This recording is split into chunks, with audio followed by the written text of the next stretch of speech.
வணக்கம் மக்களே, இந்த வீடியோவில் நம்ம ஒரு சோகமான செய்தி தான் பார்க்க போகிறோம். 30 வயது மூத்தவருக்கு 3வது மனைவி, கடைசி வரை கணவர் இயக்கிய படங்கள் மட்டுமே நடித்தவர். இந்த நடிகை யார் தெரியுமா? இணையதளத்தில் வைரலாகும் இந்த நடிகையினுடைய செய்தி.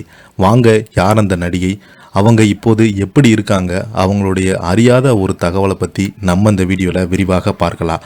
அதுக்கு முன்னாடி முதன்முறையாக நம்ம சேனலை ஃபஸ்ட் டைம் பார்க்குறீங்கன்னா சப்ஸ்கிரைப் பண்ணாதவங்கெல்லாம் சப்ஸ்கிரைப் பண்ணிக்கோங்க. பெல் பட்டன்ஸ் மூலமிக்கி நம்ம சேனலோட நோட்டிஃபிகேஷனை எனபிள் பண்ணிக்கோங்க. நாங்கள் போடுற வீடியோ எல்லாமே உங்களுக்கு உடனுக்குடனே வந்து சேரும். தன்னை விட 30 வயது மூத்த நடிகரை திருமணம் செய்து கொண்ட இந்த நடிகை தனது திரை வாழ்க்கையில் ஒரே ஒரு இயக்குனரிட படங்களில் மட்டுமே நடித்திருக்கிறார் என்பது பலருமே அறியாத ஒரு தகவல்.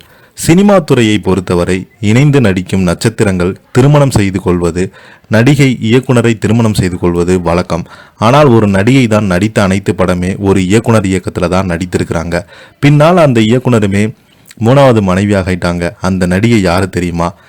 பாலிவுட் சினிமாவில் 10க்கும் மேற்பட்ட படங்களில் நடித்திருந்தாலும் அனைத்து படங்கள்லையுமே ஒரே இயக்குனர் இயக்கத்தில் நடித்தவர் தான் நடிகை சாந்தி சந்தாரம். ஹிந்தி மற்றும் மராத்தி படங்களில் நடித்தாங்க இவங்க. வயது மூப்பின் காரணமாக உடல்நலக் குறைவால் நேற்று அக்டோபர் 4ஆம் தேதி தனது 94வது வயதில் மரணம் அடைந்து போனாங்க. அவர் புகழ்பெற்ற திரைப்பட இயக்குனரும் நடிகருமான வி சாந்தாமி 3வது மனைவி ஆவாங்க. சாந்தியா தனது திரையுலக பயணம் முழுவதும் வி சாந்தாவின் படங்களில் மட்டுமே நடிச்சிருக்கிறாங்க. தனது தொழில் வாழ்க்கையில் ஒரே ஒரு திரைப்படம் இயக்குனர் மட்டுமே பணியாற்றிய சில நடிகைகள் இருவருமே. ஒருவர் 1937 கொச்சியில் பிறந்த சந்தியா, நாடகத்துறையில் வலுவான தொடர்பு கொண்ட ஒரே குடும்பத்தைச் சேர்ந்தவங்க. தந்தை நாடக அரங்கில் திரைக்கு பின்னால் பணியாற்றவராக இருந்தார். 1951ஆம் ஆண்டு வி சந்தாமரின் 2வது மனைவியான சேஜிரி குரலை சாந்தாரம் இவரை கண்டறிந்தார். இருவருமே சாந்தியா என்று பெயரிட்டு அதன் பிறகு சந்தாரம் 51ஆம் ஆண்டு மராத்தி திரைப்படமான அமர் பூபாவில் நடிக்க தொடங்கியிருந்தாங்க. மேலும் 1961 வெளியான ஸ்திரீ திரைப்படம் சந்த ஜோடியாக நடித்திருந்தாங்க.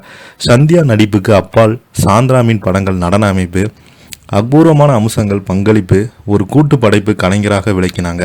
நவரங் திரைப்படம் உருவான விதம், சாந்தாராமின் 2வது மணி ஜெயஸ்ரீ அவரை விட்டு பிரிந்த பிறகு 1956இல் சந்தியாவை மணந்தாங்க. மிகவும் மறக்க முடியாத நடிப்பு. திருமணத்துக்கு பிறகு 1959ஆம் ஆண்டு வெளியான ஹிந்தி திரைப்படங்களில் நடித்திருந்தாங்க. திருமணமான சில ஆண்டுகளுக்கு பிறகு கண் பார்வை குறைய தொடங்கியது. மருத்துவர் உடனடியாக அறுவை சிகிச்சை செய்யுமாறு அறிவுறுத்தினாங்க. கவனித்துக்கொள்ள முழுநேர செவிலியரை அமர்த்தி பரிந்துரைத்தாங்க. அப்போது சந்தியா தனது கணவர் இயக்குனரும் முழுமையாக புரிந்து கொண்டு அவளை கூறியிருந்தாங்க. சந்தியா தனது கடைசி நாட்களில் மும்பையில் உள்ள ராஜ்கமல் ஸ்டூடியோவில் தான் தங்கியிருந்தாங்க. கடந்த 5 ஆண்டுகளாகவே உடல்நலம் சரியில்லாமல் இருந்தாங்க. மறைவுக்கு பிறகு வி சாந்தாரம் மற்றும் ஜெயஸ்ரீனுடைய மகனும் சாந்தியாவின் வளர்ப்பு மகனுமான கிரேன் சாந்தாரம் பிடிஐ செய்தி நிறுவனத்திடம் அவருக்கு தந்தையும் சொந்தமாக குழந்தைகள் இல்லை என்பதுதான் மிகவும் வருத்தமான பகுதி. ஆனால் அவங்க என்னையுமே என் சகோதரி தன்னுடைய குழந்தைக்காக நடத்தினாங்க. மிகவும் அன்பானவர், அற்புதமாக சமைப்பார், மேலும் அன்புடன் எங்களுக்கு உணவளிப்பார் என்று கூறியிருக்கிறாங்க. இதை பற்றி நீங்கள் என்னென்னு கீழே உள்ள கமெண்ட் பாக்ஸில் மறக்காமல் பதிவிடுங்க. இந்த வீடியோ பிடிச்சிருந்தால் லைக் பண்ணுங்கள், ஷேர் பண்ணுங்கள். நன்றி, வணக்கம்.